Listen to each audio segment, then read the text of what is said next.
So good morning everyone. So today I'm gonna be refuting Zara's speech and her claim was the pursuit for GPA fails to produce real advantages. So Zara's claims were the system that had been created for us doesn't help reflect how smart a student is. On the contrary, it just shows how disciplined the student is. And her second point was students no longer care about GPA, about actually learning something because they're too wrapped around trying to get higher GPA. And her third point was when an individual gets out of the world of GPA, jobs doesn't necessarily care about how high the applicant's GPA is. So to respond to her claims, if you looked up the word intelligence in any dictionary, it means the ability to acquire new knowledge and skills. So therefore, GPA is an effective and suitable way to measure students' intelligence. And according to that, I think GPA has many advantages that help students to achieve what they want in life and lead them to success.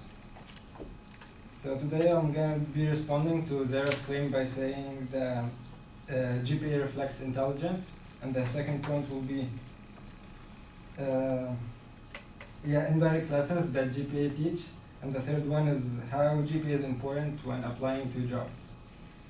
So Zara's first claim was the system had been created for us doesn't help reflect how smart a student is. On the contrary, it just shows how disciplined a student is. She also said in her research that although it's true that some students may have gotten high GPAs because of their intelligence, that is just a coincidence. So I think this is not fair because we cannot just neglect the student's effort and say getting a high GPA is just a coincidence. And I think GPA is a good way to reflect students' intelligence, and the reason behind that, it's used, GPA is globally and it's used in many different countries. So I think GPA is really important, especially in schools, because for example, according to Lawrence Brown, she's an educator and communicator, and she's a founder of a non-profit organization that mainly helps people to promote confidence. She said that sectors such as finance, tech, accounting, engineering still use GPA as a key metric in their initial evaluations of candidates. Some even ask for SAT scores. These domains are highly competitive, and your GPA is one of the principal indicators of your competence. So I'm going to use like a parallel case. So if a student wants to be an engineer and is not maintaining good grades in math and physics, that means he's not smart and he will not be a good engineer, because especially engineering is based on formulas and equations. So that means he's not smart in engineering and he can be smart in any different classes. So, yeah. So let's look about successful people. According to Crux.com, it says that for American millionaires, their average GPA varies from 2.9 to 4. So now I've just talked about how GPA reflects intelligence. I'm going to move to my second point, which is indirect lessons that GPA teach. So Zara said students no longer care about actually learning something because they're too wrapped around trying to get higher GPA to get in a better university. So according to people's opinion on debate.org, doing your schoolwork falls in the category of learning and understanding things.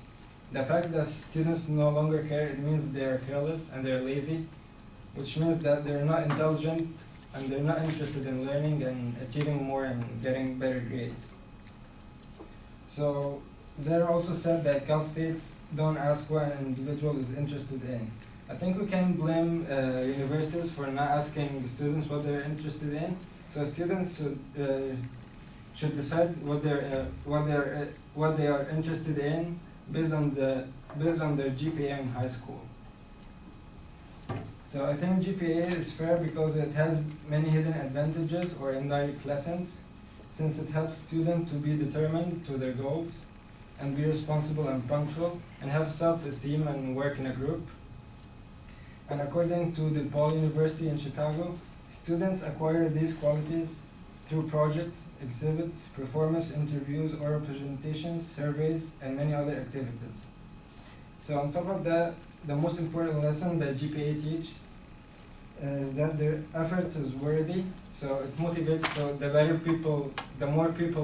harder the people work, the better the chance to get in a good university. So it makes them like more challenged. So now I've talked about the lesson that GPA teaches, and now I'm gonna talk about the importance of GPA when applying for a job. So Zara said, an individual gets out of the world of GPA. Jobs don't necessarily care about how high the applicant's GPA. So according to Amir, it's on a website called Noodle.com, he's a recent Rutgers Business School graduate who secured a consulting position at PricewaterhouseCoopers. He said, I think GPAs are very important. It's an initial indicator on how valuable a candidate is, especially when one is applying for the job online.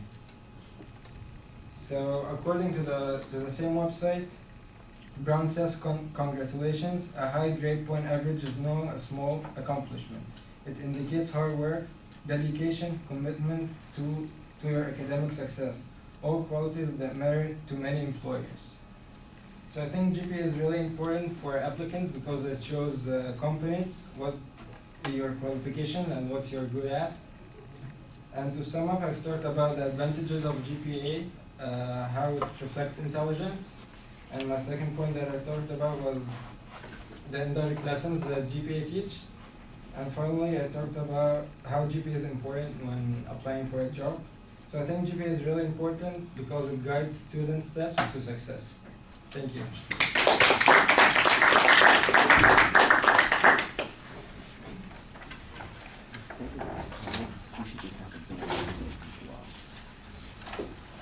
Yes, I should.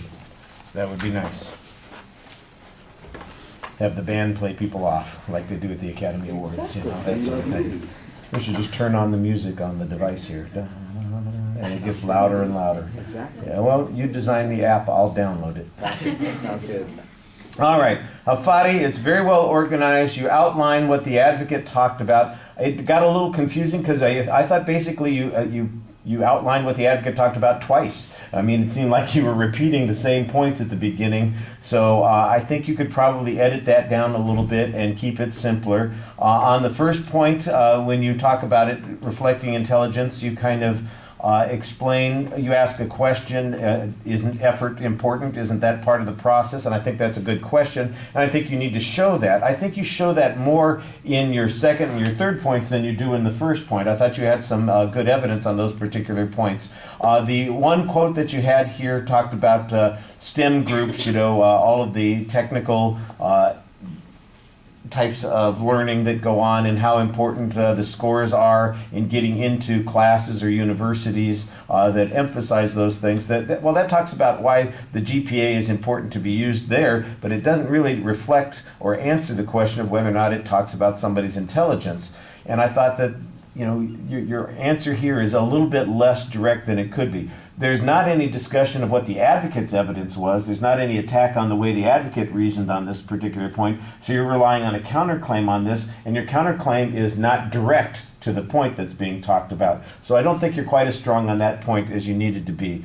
On the second point, I thought that you did a little bit better because you're talking about how it's applicable in the learning process. It's a demonstration of people's achievement. It's an alternative to laziness. It shows that people are committed. You are citing debate.org, for instance, and that, we had just talked about that sort of thing. So like I said, I don't think you want to cite those sources because they're not really sources per se. They're what we call aggregation sites, where they are collecting ideas and material, but they aren't necessarily reference sites. So you want to be careful about that. But the idea here, I think they've got the right idea that there is an effort here that's a part of that process, and being smart is not the same thing as being intelligent. I think there are a lot of people out there who are smart that are not necessarily intelligent. My oldest daughter is a perfect example of that.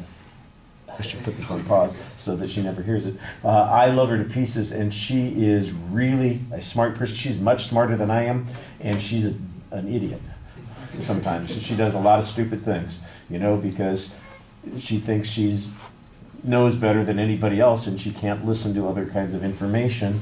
You know, and a GPA is one of those things that reflects, well, I worked hard, I did these things, and I like the idea that you have here. You had to work with other people, you had to go through projects, that kind of stuff. That's the kind of stuff that shows some kind of commitment, and that's the thing that's reflected in a GPA. And I think your argument here that there is value to it is good, that it does show that they are learning something. So that was a much more direct argument on that particular point. And then on the job issue, I thought you had a very direct response on that. You didn't really talk about the advocate's evidence and whether or not it was adequate to prove the point, but you've got a good counterclaim here that says, well, you know, in the accounting firm, you know, that's what they look at. They look and see, is this somebody who's committed to this process? That's how they judge who it is they want to hire, especially when you're hiring online. That's one of those things that's going to be helpful for people in making a decision.